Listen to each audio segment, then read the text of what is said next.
Bismillahirrahmanirrahim. Assalamualaikum warahmatullahi wabarakatuh. Alhamdulillah.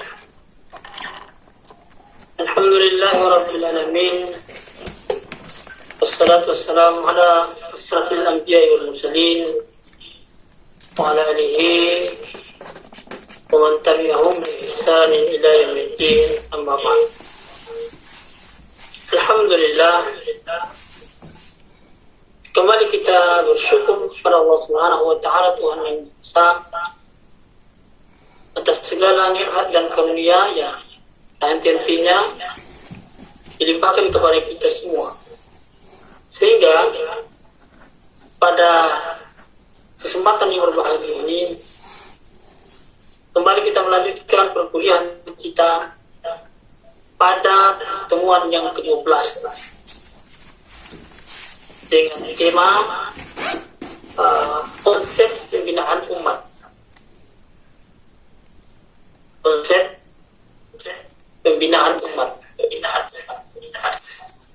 Materi ini sangat penting sekali untuk dipahami oleh semua mahasiswa, oleh kita semua, agar supaya kita atau semuanya ini kemudian dapat memahami bahwa betapa pentingnya terlibat di dalam pembinaan umat itu.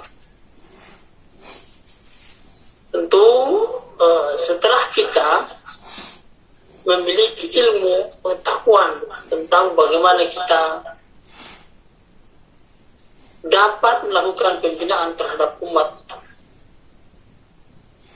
dan dasar-dasar pokoknya telah kita jelaskan pertemuan yang lalu, pertemuan ke-11, pertemuan ke-10, dan yang sebelumnya kita sudah membicarakan dan membahas tentang banyak hal yang berkaitan dengan keumatan itu. Baik itu persoalan keumatan yang berkaitan dengan kondisi real umat hari ini, dan perkara-perkara yang seharusnya terjadi atau seharusnya dilakukan oleh umat beragama. Itu kita sudah jelaskan dan kita sudah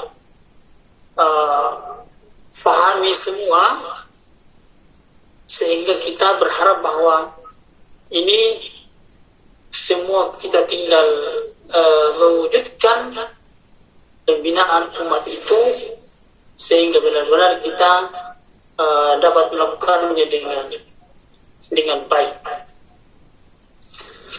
Tentu pembinaan umat ini tidak dilakukan begitu saja, tetapi pembinaan umat ini harus diwujudkan dengan membangun sebuah peradaban,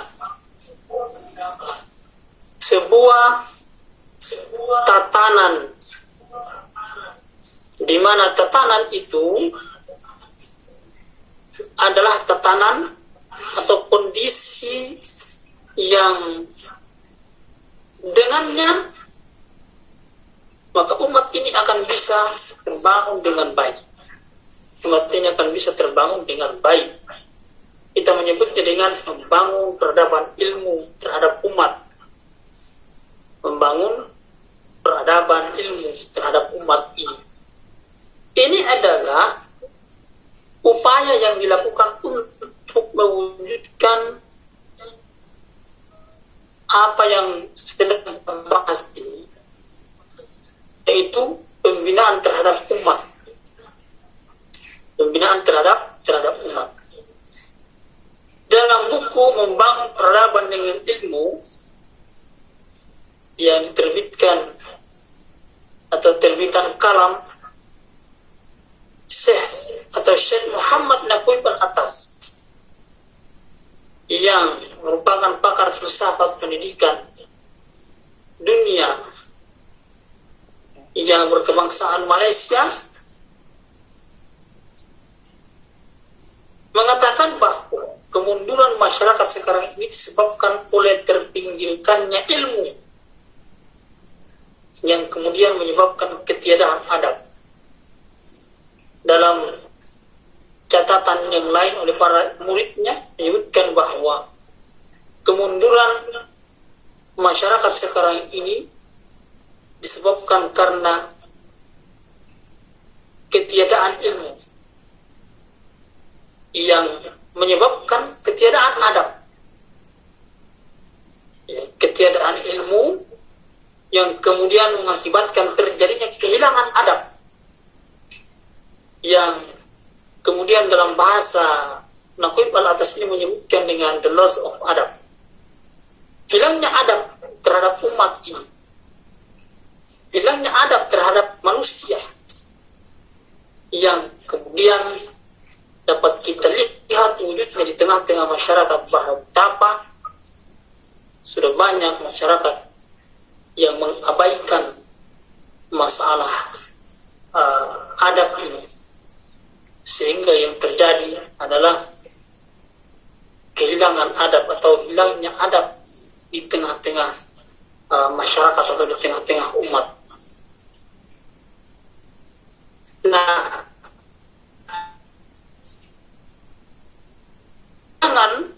pandangan Naqib al-Atas atau pandangannya tentang ketiadaan adab dan kerusakan ilmu ini diperlihatkan oleh banyaknya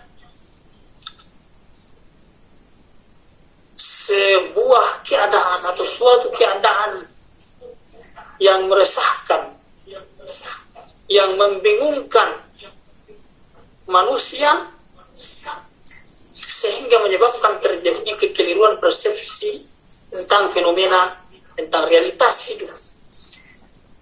Bahkan kekeliruan persepsi tentang ilmu pengetahuan yang selanjutnya kemudian terjadinya ketiadaan adab di tengah-tengah masyarakat, atau kondisi yang membingungkan ini menyebabkan terciptanya suatu keadaan yang disebut oleh Al-Atas dengan ketiadaan adab, ketiadaan adab di tengah-tengah masyarakat. Akibatnya kemudian adalah munculnya para cendekiawan, munculnya para pemimpin, munculnya ilmuwan yang mengaku ilmuwan, munculnya orang-orang yang tidak hanya tidak layak menjadi pemimpin, tidak layak menjadi ilmuwan, tidak layak menjadi cendekiawan, bahkan tidak layak menjadi ulama, tetapi juga tidak memiliki karakter yang luhur dan kapasitas intelektual dan spiritual yang sangat diperlukan dalam kepemimpinannya, dalam keilmuannya, dalam kecendekiawanannya.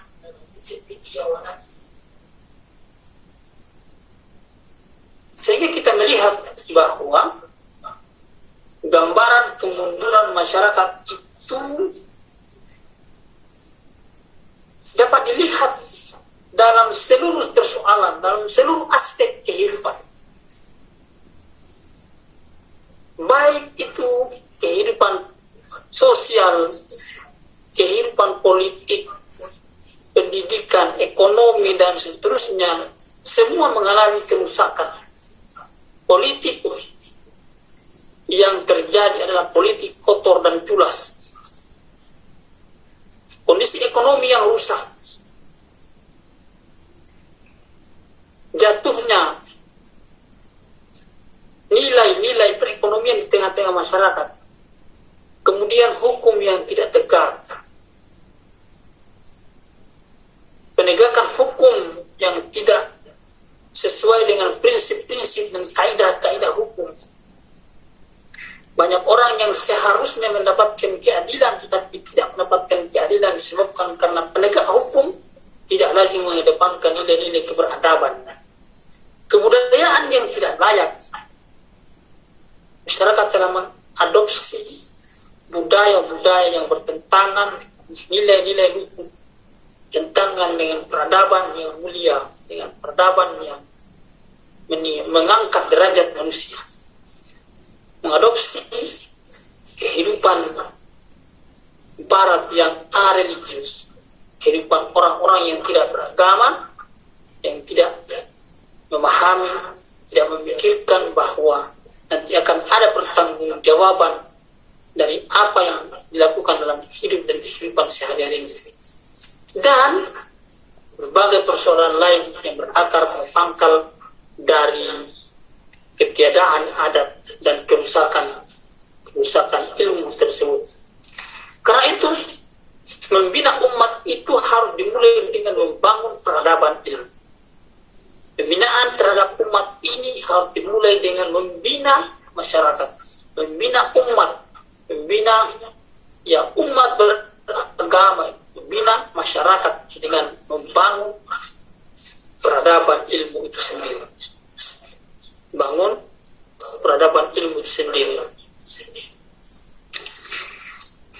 Di depan, dalam pertemuan-pertemuan kita terdahulu, bahkan mulai dari pertemuan pertama sampai pada pertemuan yang ke-11 ini, hampir tidak luput dari pembahasan kita terhadap pentingnya ilmu di dalam umat beragama, di dalam menjalani kehidupan ini.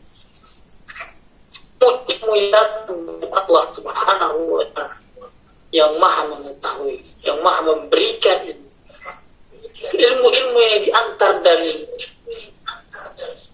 Sang Pencipta melalui wahyunya yang dibawa, yang disampaikan oleh utusan Allah Subhanahu wa Ta'ala, para nabi, para rasul Allah Subhanahu wa Ta'ala, sampai kepada manusia mulia yang diutus oleh Allah Subhanahu wa Ta'ala yang terakhir, yakni Nabi Muhammad sallallahu alaihi wasallam, di dalam melakukan pembinaan terhadap umat, di dalam melakukan pembinaan terhadap umat ini.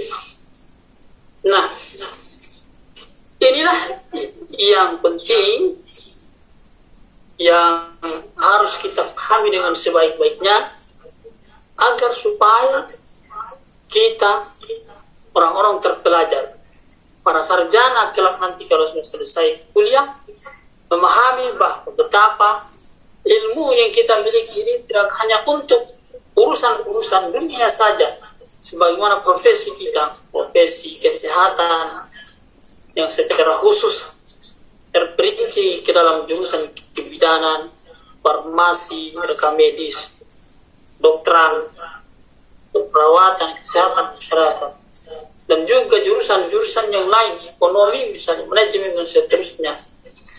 Tetapi ilmu-ilmu yang kita miliki bukan hanya itu, tetapi juga adalah ilmu-ilmu tentang bagaimana kita membangun peradaban umat, membangun atau melakukan pembinaan terhadap umat.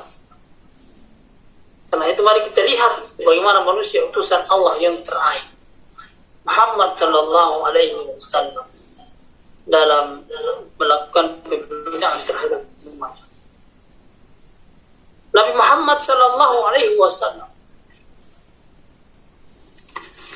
melakukan pembinaan terhadap umat ini dengan apa yang disebut di dalam Islam dengan mendakwahi, mengajarkan kepada sahabat-sahabatnya, kepada masyarakat Madinah pada saat itu, dengan mengajarkan kepada mereka tentang ilmu pengetahuan. Sebelum hijrah bahkan Rasulullah SAW telah melakukan pembinaan terhadap sahabat-sahabat. Beliau mulai dari Baitul dari rumah Arqam bin Abil Arqam. Nabi Muhammad mengumpulkan satu persatu teman-teman dekatnya, sahabat-sahabat dekatnya, dan kemudian diajarkan di situ tentang ilmu, diajarkan di situ tentang tauhid, Diajarkan di situ tentang bagaimana menjadi manusia terbaik, tentunya di hadapan Allah Subhanahu wa taala, dan juga kemudian di tengah-tengah masyarakat. Sampai kemudian Rasulullah diperintah oleh Allah untuk hijrah ke Madinah, untuk berpindah dari Makkah ke Madinah. Dan sejak hijrah ke Madinah, Nabi Muhammad SAW dan para sahabat selalu mengajak manusia, mengajarkan ilmu, mendakwahkan ilmu Al-Quran, mendakwahkan ilmu-ilmu agama yang datang dari Allah Subhanahu wa taala kepada penduduk Madinah, kepada masyarakat Madinah pada saat itu, tanpa mengenal lelah dan putus asa. Pelajaran yang dilakukan atau yang diberikan oleh Rasulullah SAW kepada masyarakat Madinah pada saat itu tidak hanya untuk orang-orang yang sudah bergabung dengan kelompok Rasulullah, dengan Rasulullah dalam agama yang dibawa oleh Rasulullah SAW, Muhammad SAW, agama Islam, tetapi juga Nabi Muhammad SAW mengajak orang-orang yang belum masuk Islam, kemudian diajarkan kepada mereka tentang ketuhanan, tentang Tuhan Allah Subhanahu wa taala, tentang kenabian, tentang kerasulan Muhammad sallallahu alaihi wasallam, tentang agama itu berdasarkan dalil, berdasarkan wahyu yang diturunkan oleh Allah Subhanahu wa taala kepadanya sallallahu alaihi wasallam. Dakwah Rasulullah sallallahu alaihi wasallam kepada umat, tentunya juga kepada umat Islam, bertujuan agar mereka mengetahui seluruh ajaran agama, ajaran Islam, baik yang diturunkan di Makkah ataupun yang diturunkan di Madinah. Lalu kemudian mereka mengamalkannya di dalam kehidupan keseharian mereka. Mereka mengamalkannya dalam kehidupan sehari-hari, sehingga mereka betul-betul menjadi umat yang baik, umat yang dalam bahasa agamanya disebut dengan umat yang bertakwa, umat yang yang bertakwa.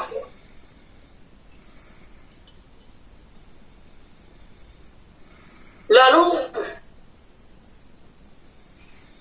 karena Rasulullah SAW, Nabi Muhammad SAW membina umat, membina para sahabat-sahabat, mengajarkan kepada mereka ilmu, mengajarkan kepada mereka pengetahuan tentang agama, sampai kemudian mengajarkan kepada sahabat-sahabatnya tentang bagaimana mengajarkan kembali ilmu yang dimiliki kepada yang lain. Jadi Rasulullah Muhammad mengajarkan ilmu agama kepada sahabat-sahabatnya. Nabi Muhammad membina sahabat-sahabatnya ini agar supaya para sahabat-sahabatnya juga dapat mengajarkan ilmu Islam, ilmu agama yang diperolehnya dari Nabi Muhammad, diajarkan kepada masyarakat Madinah pada saat itu. Bahkan kemudian pada akhirnya mereka diutus keluar Madinah untuk mengajarkan agama. Rasulullah SAW kemudian dibantu oleh para sahabat-sahabatnya melakukan usaha-usaha nyata agar terwujud persaudaraan sesama Islam dan terbentuk masyarakat yang baik, masyarakat yang diinginkan, masyarakat yang diidam-idamkan oleh manusia pada saat itu, masyarakat Madani di Madinah. Ini adalah bagaimana Nabi Muhammad membina para sahabat-sahabat untuk terlibat di dalam urusan keumatan, sehingga mereka diajarkan tentang ilmu dan diajarkan bagaimana cara mengajarkan ilmu itu kepada masyarakat yang lainnya. Tentu selain Nabi Muhammad membina sahabat-sahabatnya, mengajarkan para sahabat-sahabatnya ilmu, juga mengajarkan ilmu, menyampaikan agama ini kepada yang belum bergabung dengan agama yang dibawa oleh Nabi Muhammad SAW, yakni mendakwahi orang-orang yang belum masuk Islam pada saat itu, sehingga kemudian diharapkan mereka dapat bersedia menerima agama yang mulia, agama yang terakhir yang disampaikan oleh Nabi Muhammad SAW sebagai agama yang mereka anut, dan kemudian mereka mempelajari ajaran-ajarannya lalu mengamalkan dalam kehidupan sehari-harinya, sehingga mereka menjadi umat Islam yang senantiasa beriman dan beramal soleh, yang berbahagia di dunia serta sejahtera di akhirat. Itulah pembinaan yang dilakukan oleh Muhammad SAW sebagai Nabi dan Rasul Allah Subhanahu Wa Taala yang terakhir, yang diutus untuk membangun peradaban yang mulia, membangun peradaban Islam, membangun peradaban ilmu. Tentu semua itu dilakukan dengan petunjuk-petunjuk yang datang dari Allah Subhanahu Wa Taala, Tuhan Muhammad, Tuhan sahabat-sahabatnya, Tuhan seluruh sekalian alam. Tidak ada Tuhan selain Allah Subhanahu Wa Taala. Nah, mari kita lihat bagaimana Rasulullah Sallallahu Alaihi Wasallam dan para sahabat-sahabatnya mengajak masyarakat, membina umat, sehingga kemudian umat ini jadi umat yang terbaik di masa itu dan di masa sekarang, bahkan di masa yang akan datang. Umat di masa Rasulullah, yakni sahabat-sahabat, umat di masa sahabat tabi'in, dan umat di masa tabi'in menjadi umat yang terbaik yang diklaim oleh Rasulullah, yang akui oleh Rasulullah Sallallahu Alaihi Wasallam sebagai umat yang terbaik dan umat yang menjadi contoh dan teladan dari umat-umat setelahnya. Yang pertama, Nabi Muhammad Sallallahu Alaihi Wasallam membangun tempat ibadah. Tempat ibadah umat Islam tentunya adalah masjid sebagai pusat ibadah dan pusat segala aktivitas untuk baik agama ini kepada umat, kepada manusia pada saat itu. Membangun tempat ibadah yakni masjid sebagai pusat ibadah dan dakwah, yang kemudian dari situlah lahir kader-kader dakwah, kader-kader pejuang yang menyebarkan agama seluruh insan masyarakat. Baik, membangun masjid ini bahkan usaha pertama dari Nabi Muhammad SAW dalam membentuk masyarakat Islam Madinah. Dan masjid yang pertama yang dibangun oleh Nabi Muhammad SAW di Madinah adalah Masjid Nabawi yang dibangun pada bulan Rabiul pada tahun 1 Hijrah, tepatan dengan September 622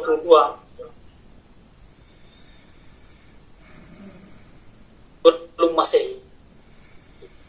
Hanya sekedar biasa lalu kemudian ditinggali sebagaimana biasa kehidupan manusia pada saat itu. Bukan hanya sekedar itu, tetapi juga difungsikan untuk menjadi tempat dalam melakukan banyak hal.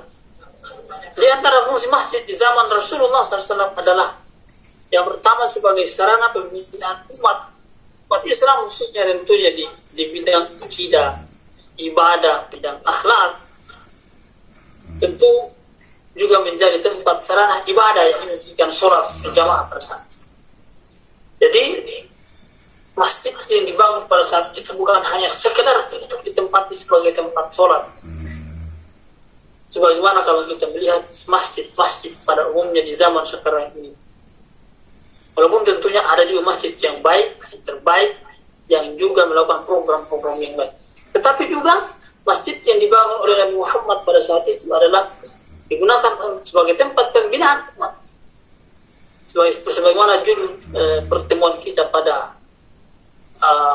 saat dan pada kesempatan Nabi Muhammad SAW menggunakannya untuk melakukan pembinaan umat di bidang akidah, membina umat untuk mengenal Tuhannya, untuk mengimani Tuhannya, Allah Subhanahu wa Ta'ala yang telah menciptakannya dan berhak untuk diibadahi.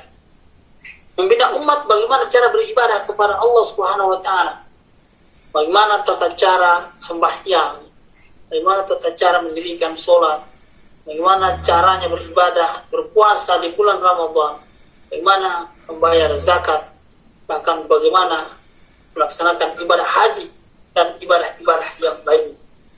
Masjid juga dijadikan sebagai tempat untuk membina akhlak dan moralitas, membangun akhlak yang mulia, membangun adab di tengah-tengah masyarakat bersahabat-sahabat pada saat itu. Masjid juga dibangun pada saat Rasulullah Sallallahu Alaihi Wasallam menjadi sarana banyak ibadah kepada Allah Subhanahu Wa Taala. Yang kedua, masjid digunakan sebagai tempat belajar agama Islam yang bersumber dari Al-Quran dan hadis. Tentunya pada saat itu Rasulullah Sallallahu Alaihi Wasallam Muhammad di masjid itu, di Masjid Nabawi itu dilakukan pelajaran-pelajaran terhadap agama yang mulia ini, yaitu terhadap Al-Quran yang diturunkan oleh Allah Subhanahu wa Ta'ala kepada para sahabat-sahabat. Ditarbiyah, dibina, diajarkan kepada mereka bagaimana membaca ayat-ayat Allah Subhanahu wa Ta'ala. Itu fungsi yang kedua. Fungsi yang ketiga adalah sebagai sarana tempat menyambung tali silaturahim antar kaum muslimin. Sehingga pada saat itu masjid terbuka 24 jam. Sahabat bahkan Rasulullah SAW tinggal di situ. Demikian juga dengan para sahabat-sahabat. Mereka bermulazamah bersama Rasulullah SAW. Mereka bertalaki. Mereka belajar langsung kepada Nabi Muhammad SAW. Dan mereka tidak hanya sekedar belajar tentang ilmu-ilmu yang dijelaskan secara lisan oleh Nabi Muhammad SAW, tapi juga mereka belajar tentang adab-adab dengan melihat dan mencontohi Nabi Muhammad SAW secara langsung. Masjid sebagai tempat sarana, tempat menyambung tali silaturahim, sehingga para sahabat-sahabat pada saat itu bersilaturahim, membangun komunikasi, membangun persaudaraan yang kuat dan kokoh. Masjid itu mereka tinggal bersama. Di masjid itu mereka berusaha untuk lebih lama waktunya dihabiskan di masjid daripada tempat-tempat yang lain selain masjid. Yang keempat, masjid juga bisa digunakan sebagai sarana sosial. Digunakan sebagai sarana sosial. Masjid digunakan sebagai tempat bermusyawarah, bahkan masjid dapat digunakan untuk menyusun strategi perang. Masa Rasulullah SAW, perang antar kabilah, perang antar suku, perang antar agama dan seterusnya, itu sering terjadi. Dan Nabi Muhammad SAW membicarakannya di masjid, bermusyawarah di masjid untuk membangun strategi perang yang akan dilanjutkan kepada lawan-lawan agama saat itu. Yang kedua yang dilakukan oleh Nabi Muhammad SAW adalah membangun ekonomi rakyat dengan membangun pasar yang tidak jauh dari masjid. Tentu di kerumunan masyarakat, di banyak orang, di tempat yang banyak orang, di sana mereka membutuhkan makanan, mereka membutuhkan pakaian, mereka membutuhkan papan untuk membangun rumah dan seterusnya. Maka harus ada interaksi, transaksi ekonomi, transaksi jual beli di sana. Maka untuk itulah Nabi Muhammad SAW membangun sekaligus sebagai sarana dalam menyebarkan ajaran agama Allah SWT. Nabi Muhammad SAW para sahabat-sahabat mendirikan pasar yang tempatnya tidak jauh, atau lokasinya tidak jauh dari Masjid Nabawi yang lebih dahulu dibangun oleh Nabi Muhammad SAW datang ke Madinah. Nah, pasar yang dibangun dimaksudkan sebagai langkah untuk mendidik umat bagaimana agar supaya ajaran agama, ajaran Islam yang mengatur roda perekonomian, mengatur perputaran ekonomi, mengatur jual beli, mengatur transaksi, mengatur tentang bagaimana menjual dan bagaimana membeli, bagaimana membangun komunikasi dengan sistem perekonomian yang begitu bagus dan bahkan begitu adilnya. Itu sudah dilakukan oleh Rasulullah Sallallahu Alaihi Wasallam di masanya pada saat mengajarkan agama ini kepada umat. Sehingga dengan adanya pasar, dengan adanya tempat interaksi jual beli, bisa disebutkan dengan kehadiran pasar yang menganut sistem perekonomian Islam, maka disambut dengan baik, disambut dengan hangat oleh masyarakat Madinah. Karena pada sistem ekonomi, sistem pasar yang dibangun mampu menyuguhkan sistem perekonomian yang menguntungkan semua pihak, jauh dari praktek-praktek yang dilarang oleh Allah Subhanahu wa Ta'ala, dari praktek-praktek menyengsarakan, jauh dari praktek-praktek keserakahan. Bahkan di situ dibangun praktek-praktek ekonomi yang mensejahterakan. Pasar Madinah inilah kemudian menjadi urat nadi negara Islam yang pertama yang dibangun oleh Muhammad SAW pada saat itu, yang berpusat di Madinah. Itu yang kedua, yakni Rasulullah Sallallahu Alaihi Wasallam membangun pusat perekonomian. Yang ketiga, konsep membangun umat Rasulullah Sallallahu Alaihi Wasallam, Nabi Muhammad SAW yang pertama mempersaudarakan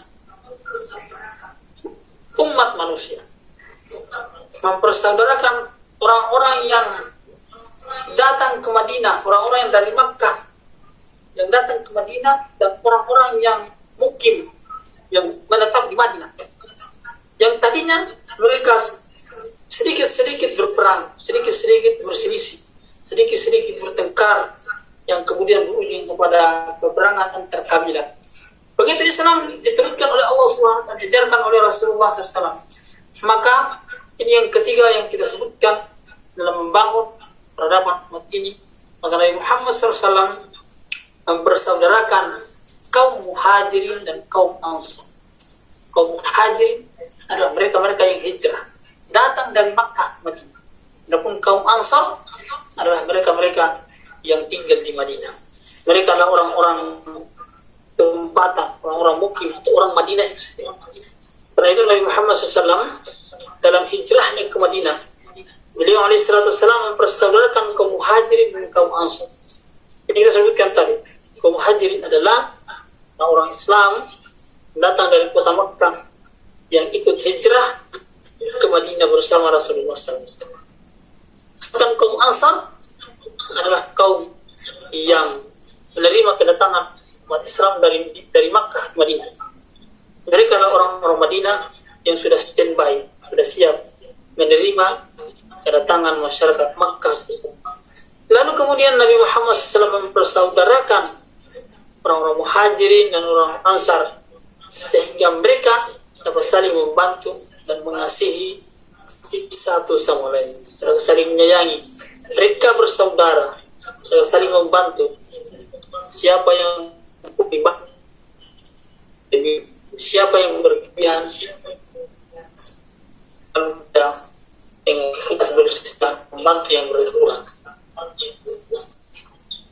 Kalau kita melihat dengan seksama, kaum muhajirin atau orang-orang yang hijrah dari Makkah ke Madinah, semua harta benda mereka di kota Makkah, ya, itu ditinggalkan, tidak bawa dari Makkah ke Madinah. Ini disebutkan kaum muhajirin meninggalkan semua harta benda yang mereka miliki di Makkah dan tidak dibawa ke Madinah pada saat hijrah, pada saat pergi meninggalkan kota Makkah pada saat itu. Sehingga orang-orang muhajirin, orang-orang yang datang dari Makkah itu sangat membutuhkan bantuan, baik itu bantuan sandang, pangan, papan dan seterusnya. Bantuan dari orang-orang yang tempatan, orang-orang Madinah itu sendiri, mereka yang lahir di situ dan besar di situ, atau orang-orang ansar untuk memenuhi kebutuhan hidup mereka yang baru. Maka karena persaudaraan inilah yang membangun solidaritas, membangun cinta dan kasih sayang, membangun kemauan, keikhlasan untuk saling menutupi. Persaudaraan ini juga akan membentuk suatu solidaritas antar kedua kaum tersebut yang nantinya punya sangat penting. Jadi setelah dipersaudarakan, maka mereka saling bersaudara, saling menyayangi. Lalu kemudian Nabi Muhammad SAW mengajarkan kepada mereka tentang agama ini dan mengajarkan kepada mereka bagaimana membangun kekuatan yang besar dari sebuah kaum, dari sebuah agama yang nantinya kemudian diajarkan kepada masyarakat Makkah, masyarakat Madinah pada saat. Bahkan kemudian setelah itu diajarkan lagi kepada masyarakat Makkah, ya, setelah kekuatan kota Madinah sebagai sebuah ibu kota negara telah dibentuk oleh Rasulullah. Kita melihat bahwa Nabi Muhammad SAW juga mempersaudarakan para sahabat dengan kaum Ansar tadi, mempersaudarakan kaum Muhajirin dan Ansar.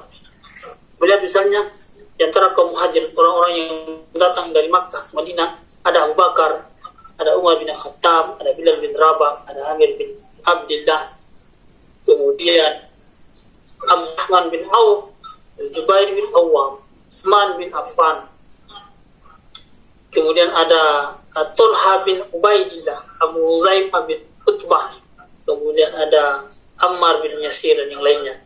Orang-orang di Madinah yang menyambut mereka ada Kharijah bin Zuhair, ada Ibn bin Malik, ada Abu Waiha, kemudian Sa'ad bin Mu'ad, Sa'ad bin Rabi', kemudian Salama bin Salama, kemudian Aus bin Sabit, Ka'ab bin Malik, kemudian ada juga Ubbah bin Bashar, Uzaifah bin Al-Yaman, dan mereka kemudian dipersaudarakan oleh Rasulullah Muhammad sallallahu alaihi wasallam, dan mereka menjadi sebuah keluarga besar, keluarga umat agama Islam yang dengan mereka inilah kemudian Allah Subhanahu wa taala kemudian ya bisa terbangun dengan baik. Ya, di antara satu hal penting yang menjadi catatan peradaban Islam, agama yang ini yang diutus, yang disampaikan oleh kepada seluruh umat manusia ini adalah kesepakatan yang dibangun oleh Nabi Muhammad SAW dan para sahabat-sahabatnya dengan orang-orang yang belum beragama Islam pada saat itu, dengan non-Muslim pada saat itu, orang-orang yang masih bertahan dengan agamanya karena perselisihan yang sering terjadi. Maka bangunlah kesepakatan itu disebut dengan Piagam Madinah, dan Piagam Madinah ini merupakan produk undang-undang hasil kompromi antara umat Islam dengan umat Muslim di Madinah, yang kemudian digunakan sebagai dasar hidup dan aturan yang harus dipatuhi bersama antara kaum muslimin dan kaum non-muslim pada saat itu. Sehingga kalau kita melihat atas kesuksesan ini, kemudian Piagam Madinah dijadikan sebagai dasar toleransi beragama bahkan sampai saat ini. Dan inilah yang menginspirasi umat beragama, umat Islam, untuk tetap menjaga toleransi umat beragama. Karena itu ini penting bagi kita semua. Kalian kuliah, setelah menyelesaikan kuliah, maka bukan hanya kita habiskan waktu fokus untuk urusan dunia yang berkaitan dengan disiplin ilmu, tetapi juga yang paling penting menjadi catatan yang harus ditanamkan dalam hati-hati kalian sejak hari ini adalah bagaimana agar supaya kita tetap dapat terlibat dalam urusan keumatan sesuai dengan kapasitas dan kemampuan kalian. Maka itulah diantara bagaimana peradaban dibangun oleh Nabi Muhammad Sallallahu Alaihi Wasallam. Dan kemudian kalau kita membaca sejarah, ya, kemudian Islam ya berkembang pesat sampai kemudian tersebar ke seluruh dunia. Bahkan kata Nabi Muhammad SAW bahwa Islam akan mendatangi tempat-tempat di mana cahaya matahari datang ke situ. Artinya Islam ini akan tersebar ke seluruh dunia. Nah, ini penting sekali agar supaya menjadi pemahaman kalian semua, menjadi pemahaman kita semua bahkan. Dan tentu sekali lagi sebagaimana disebutkan tadi bahwa ini tidak hanya sekedar diilmui saja, tetapi juga ke depan bisa diamalkan di dalam hidup dan kehidupan. Ya, sampai di pertemuan pada pertemuan yang ke-12 ini semoga dapat difahami dengan sebaik-baiknya. Sekali sudah pertemuan yang ke-12, maka kita tinggal satu kali pertemuan lagi, atau bahkan kalau memungkinkan masih 2 kali pertemuan, dan setelah itu kita akan masuk pada final. Demikian, silakan disimak baik-baik, mencatat, pelajari, ya, untuk kemudian diaplikasikan dalam hidup dan kehidupan sehari-hari. Demikian kita cukupkan. Wabillahi taufiq wal hidayah. Assalamualaikum warahmatullahi wabarakatuh.